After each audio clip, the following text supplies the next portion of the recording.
नमस्कार दोस्तों, स्वागत है आप सभी का आपकी अपनी YouTube channel Shyam classes study में। आज की इस वीडियो में मध्य प्रदेश पुलिस परीक्षा 12 अगस्त 2023 को होने वाली है। उसके लिए मैं कुछ इम्पोर्टेंट जीके जीएस के महत्वपूर्ण प्रश्नों का प्रैक्टिस सेट लेकर के आया हूँ, जो आने वाली 12 अगस्त को आपको हमारे इन्हीं प्रैक्टिस सेटों से आपको प्रश्न देखने को मिल जाएगा। अगर आप सब लोग दिन रात मेहनत करके एमपी पुलिस एग्जाम की तैयारी कर रहे हैं तो आप हमारे इन 40 प्रश्नों के प्रैक्टिस सेट में आप 30 प्रश्न सही करके दिखाइएगा। अगर आप 30 प्रश्न सही नहीं कर पाते हैं तो आप टाइम पास कर रहे हैं, अपना कीमती समय बर्बाद कर रहे हैं। तो प्रैक्टिस सेट पूरा करिएगा। प्रैक्टिस सेट पूरा करने के बाद आपको पता चल जाएगी आपकी तैयारी कैसी हुई है और आप कितने क्वेश्चन सही कर पा रहे हैं। प्रैक्टिस सेट पसंद आता है तो वीडियो को आप लाइक कर दीजिएगा। चैनल को आपने अभी तक सब्सक्राइब नहीं किया तो चैनल को आप ज़रूर सब्सक्राइब कर लीजिएगा। और इस प्रैक्टिस सेट को आप अपने सभी छोटे भाई बहनों के पास ज़रूर शेयर कर देना, जिससे वो भी लोग इस प्रैक्टिस सेट को लगाएं और उन लोगों को भी अपनी तैयारी का पता लग जाए कि उनकी तैयारी मध्य प्रदेश पुलिस परीक्षा 12 अगस्त 2023 को होने वाली उसके लिए उनकी कितनी तैयारी हुई है। तो चलिए शुरू करते हैं आज का अपना मध्य प्रदेश पुलिस परीक्षा स्पेशल प्रैक्टिस सेट नंबर 18। तो पहला क्वेश्चन है आपके सामने कि दिल्ली सल्तनत का प्रथम सुल्तान कौन था जिसने स्थायी सेना रखी। तो किस सुल्तान ने रखी थी स्थायी सेना, ये आपको बताना है। जो दिल्ली सल्तनत का प्रथम सुल्तान था तो ये सेना रखी थी अलाउद्दीन खिलजी ने। किसने? अलाउद्दीन खिलजी ने रखी थी स्थायी सेना। ऑप्शन नंबर ए इसका राइट आंसर हो जाएगा। अगला प्रश्न है आपके सामने कि मोहम्मद बिन तुगलक किस में निपुण था। तो किस में निपुण था मोहम्मद बिन तुगलक, ये आपको बताना है। तो मोहम्मद बिन तुगलक निपुण था सुलेखन में। क्या? सुलेखन में ये निपुण था। ऑप्शन नंबर डी इसका राइट आंसर हो जाएगा। अगला प्रश्न है आपके सामने कि तैमूर किसके शासनकाल में भारत पर आक्रमण किया था। तो किसके शासनकाल में तैमूर ने भारत पर आक्रमण किया था। तो तैमूर ने जब आक्रमण किया था तो उस समय भारत में शासन था नसरुद्दीन महमूद। किसका? नसरुद्दीन महमूद का। ऑप्शन नंबर बी इसका राइट आंसर हो जाएगा। नेक्स्ट है आपके सामने कि मोहम्मद गौरी को सर्वप्रथम किसने पराजित किया था। तो किसने पराजित किया था मोहम्मद गौरी को सबसे पहले। तो मोहम्मद गौरी को सर्वप्रथम पराजित किया था भीम द्वितीय ने। किसने? भीम द्वितीय ने मोहम्मद गौरी को सर्वप्रथम पराजित किया था। ऑप्शन नंबर सी इसका राइट आंसर हो जाएगा। विजयनगर राज का प्रथम राजवंश कौन था। तो कौन था विजयनगर राज का प्रथम राजवंश। तो इसका प्रथम राज था संगम वंश। कौन सा? संगम वंश था विजयनगर राज का प्रथम राजवंश। ऑप्शन नंबर ए इसका राइट आंसर हो जाएगा। किसके मकबरा में पहली बार 2 गुंबदों का प्रयोग किया गया। तो किसके मकबरे में किया गया था पहली बार 2 गुंबदों का प्रयोग। तो ये किया गया था सिकंदर लोदी के मकबरे में 2 गुंबदों का प्रयोग। ऑप्शन नंबर बी इसका राइट आंसर हो जाएगा। अगला प्रश्न है आपके सामने कि विश्व में सबसे अधिक सहकारी संस्थाएं कहाँ हैं। तो कहाँ पर हैं विश्व में सबसे अधिक सहकारी संस्थाएं। तो ये हैं भारत में। ऑप्शन नंबर डी इसका राइट आंसर हो जाएगा। अगला प्रश्न है आपके सामने कि सिंदरी उर्वरक कारखाना किस पंचवर्षीय योजना के दौरान स्थापित हुआ था। तो किस पंचवर्षीय योजना के दौरान स्थापित हुआ था सिंदरी उर्वरक कारखाना। तो ये स्थापित हुआ था प्रथम पंचवर्षीय योजना के दौरान। ऑप्शन नंबर ए इसका राइट आंसर हो जाएगा। नेक्स्ट प्रश्न है आपके सामने कि मध्य हिमालय तथा शिवालिक पर्वत श्रेणी के बीच कौन सी घाटी स्थित है। तो कौन सी घाटी स्थित है मध्य हिमालय तथा शिवालिक पर्वत श्रेणी के बीच। तो ये स्थित है कुल्लू घाटी। कौन सी? कुल्लू घाटी स्थित है मध्य हिमालय तथा शिवालिक पर्वत श्रेणी के मध्य। ऑप्शन नंबर बी इसका राइट आंसर हो जाएगा। अगला प्रश्न है आपके सामने कि 23.5 डिग्री उत्तरी अक्षांश को कौन सी रेखा कहते हैं। तो कौन सी रेखा कहते हैं 23.5 डिग्री उत्तरी अक्षांश को। तो इसे हम कहते हैं कर्क रेखा। कौन सी रेखा? कर्क रेखा कहते हैं 23.5 डिग्री उत्तरी अक्षांश को। ऑप्शन नंबर ए इसका राइट आंसर हो जाएगा। अगला प्रश्न है आपके सामने कि 23.5 दक्षिणी अक्षांश को कौन सी रेखा कहते हैं। तो कौन सी रेखा कहते हैं 23.5 दक्षिणी अक्षांश को? तो इसे हम कहते हैं मकर रेखा। कौन सी? मकर रेखा कहते हैं। ऑप्शन नंबर बी इसका राइट आंसर हो जाएगा। सबसे कम परमाणु भार वाला तत्व कौन है? तो कौन सा तत्व है जिसका सबसे कम परमाणु भार होता है? तो सबसे कम परमाणु भार वाला तत्व है हीलियम। कौन सा है? हीलियम है। ऑप्शन नंबर सी इसका राइट आंसर हो जाएगा। अगला प्रश्न है आपके सामने कि गुर्दे का भार लगभग कितना होता है? तो कितना होता है गुर्दे का भार, ये आपको बताना है। तो गुर्दे का भार होता है लगभग 150 ग्राम। कितना? 150 ग्राम होता है गुर्दे का भार लगभग। ऑप्शन नंबर ए इसका राइट आंसर हो जाएगा। नेक्स्ट है आपके सामने कि अर्जेंटाइट किसका अयस्क है? तो अर्जेंटाइट किसका अयस्क है ये आपको बताना। तो अर्जेंटाइट ये अयस्क है चांदी का। किसका? चांदी का अयस्क है। ऑप्शन नंबर डी इसका राइट आंसर हो जाएगा। नेक्स्ट प्रश्न है आपके सामने कि कोल गैस किसका मिश्रण है? तो किसका मिश्रण है कोल गैस, ये आपको बताना है। तो कोल गैस मिश्रण है H2+CH4 का। किसका? H2+CH4 का। ऑप्शन नंबर सी इसका राइट आंसर हो जाएगा। न्यूट्रॉन कैसा कण है? तो कैसा कण है न्यूट्रॉन, ये आपको बताना है। तो न्यूट्रॉन है आवेशहीन कण। कैसा? आवेशहीन कण है न्यूट्रॉन। ऑप्शन नंबर सी इसका राइट आंसर हो जाएगा। नेक्स्ट प्रश्न है आपके सामने कि रक्त के प्रवाह को रोकने के लिए किसका प्रयोग किया जाता है? तो किसका प्रयोग किया जाता है रक्त के प्रवाह को रोकने के लिए? तो रक्त के प्रवाह को रोकने के लिए किया जाता है फेरिक क्लोराइड। किसका? फेरिक क्लोराइड का प्रयोग किया जाता है रक्त के प्रवाह को रोकने के लिए। ऑप्शन नंबर सी इसका राइट आंसर हो जाएगा।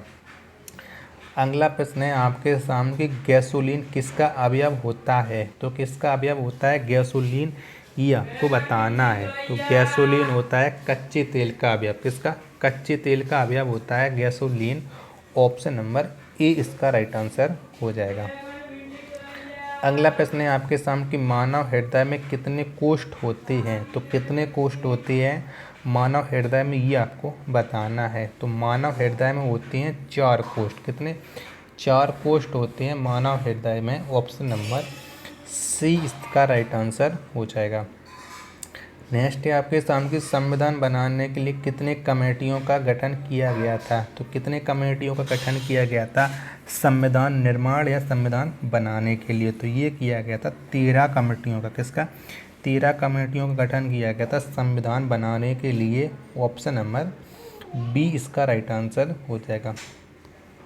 अगला प्रश्न है आपके सामने कि भारतीय संविधान में कुल कितने भाग हैं? तो कुल कितने भाग हैं भारतीय संविधान में, ये आपको बताना है। तो भारतीय संविधान में कुल हैं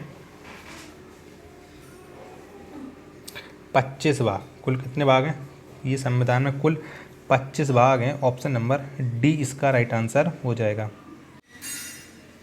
सॉरी मैं आपको गलत बता दिया क्वेश्चन, उसके लिए माफ़ी चाहता हूँ। भारतीय संविधान में कुल 25 भाग नहीं, कुल 22 भाग। कितने? 22 भाग हैं। ऑप्शन नंबर ए इसका राइट आंसर हो जाएगा। नेक्स्ट आपके सामने किस संविधान संशोधन के तहत धर्मनिरपेक्ष तथा अखंडता शब्द संविधान की प्रस्तावना में जोड़ा गया?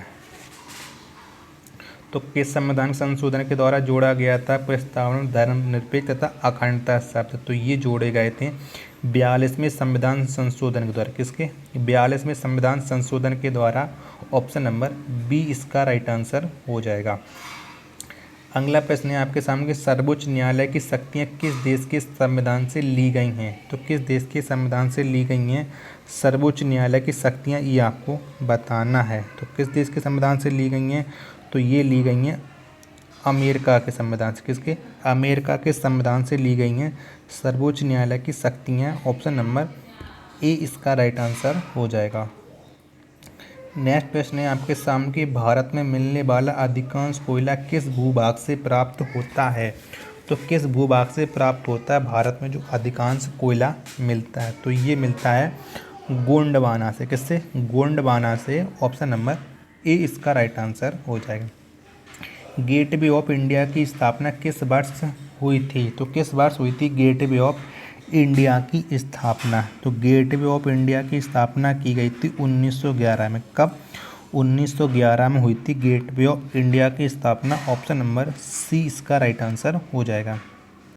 अगला प्रश्न है आपके सामने कि जोग या गरसोप्पा जलप्रपात किस राज्य में स्थित है? तो किस राज्य में स्थित है जोग या गरसोप्पा जलप्रपात? तो ये स्थित है कर्नाटक राज्य में। कहाँ? कर्नाटक राज्य में स्थित है जोग या गरसोप्पा जलप्रपात। ऑप्शन नंबर बी इसका राइट आंसर हो जाएगा। अगला प्रश्न है आपके सामने कि भारत में पहली बार मुद्रा का प्रचलन कब प्रारंभ हुआ था? तो कब प्रारंभ हुआ था भारत में पहली बार मुद्रा का प्रचलन? तो ये हुआ था 1806 में। कब? 1806 में भारत में पहली बार मुद्रा का प्रचलन हुआ था। ऑप्शन नंबर ए इसका राइट आंसर हो जाएगा। गेहूं का अग्रणी उत्पादक देश कौन है? तो कौन से देश में सबसे ज़्यादा गेहूं का उत्पादन होता है ये आपको बताना है। तो इसका अग्रणी राज्य है चीन। कौन सा? चीन है गेहूं का सबसे अग्रणी राज्य। ऑप्शन नंबर बी इसका राइट आंसर हो जाएगा। रघुवंशम के लेखक कौन है? तो कौन है रघुवंशम के लेखक ये आपको बताना है। तो रघुवंशम के लेखक हैं कालिदास। कौन से हैं? कालिदास हैं रघुवंशम के लेखक। ऑप्शन नंबर सी इसका राइट आंसर हो जाए। क्यू शब्द किससे संबंधित है? तो किससे संबंधित है क्यू शब्द ये आपको बताना है। तो क्यू शब्द संबंधित है बिलियर्ड से। किससे? बिलियर्ड से ये संबंध है। ऑप्शन नंबर बी इसका राइट आंसर हो जाएगा। नेक्स्ट प्रश्न है आपके सामने कि हाफ मैन कप किससे संबंधित है? तो किससे संबंधित है हाफ मैन कप? तो हाफ मैन कप ये संबंधित है टेनिस से। किससे? ये टेनिस से संबंधित है। ऑप्शन नंबर ए इसका राइट आंसर हो जाएगा। न्यूनतम जनसंख्या घनत्व वाला राज्य कौन है? तो कौन सा है न्यूनतम जनसंख्या घनत्व वाला राज्य? तो न्यूनतम जनसंख्या घनत्व वाला राज्य है अरुणाचल प्रदेश। कौन सा है? अरुणाचल प्रदेश है न्यूनतम जनसंख्या घनत्व वाला राज्य। ऑप्शन नंबर सी इसका राइट आंसर हो जाएगा।